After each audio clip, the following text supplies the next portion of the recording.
Àkànbí mo dáràn kí ni mo pè é mo dára ẹgbà mẹ́ra kalẹ̀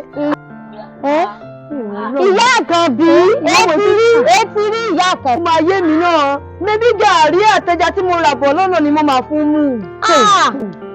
ìyá Àkànbí gàárì àtẹja lẹ fọmọ mu ẹ̀tàn wá wí ẹlẹ́rẹ̀ ẹja lọ́nà lẹ́sẹ̀ títì. ẹja tó èsì ti tọwọ́ bọ̀ tí gbogbo tó ti wáwọ́ sí ti gbogbo kẹ́tìkù tí wọ́n ní bò ìyá Àkànbí. ẹsẹ̀ akéwé báyìí lẹsẹ̀ mọ́ rà á. ìyá Àkànbí jẹ́ ti gbọ́ pé kí ni nípa crayfish food.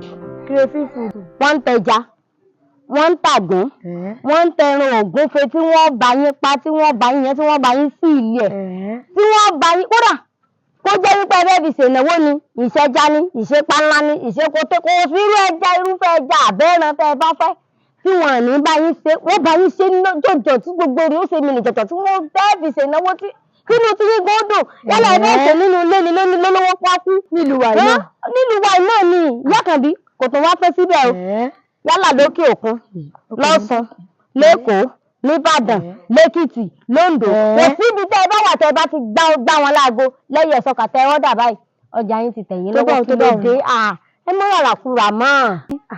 láti wákàtí òwò ìlọ báyìí crayfish food àwọn olè nínú máa patronize. bẹ́ẹ̀ ó dà nísìn ká tó rí ogún ìṣẹ́jú láàrin ìṣẹ́jú àyá ó ti kàn yín lára. crayfish food ọ̀dà náà.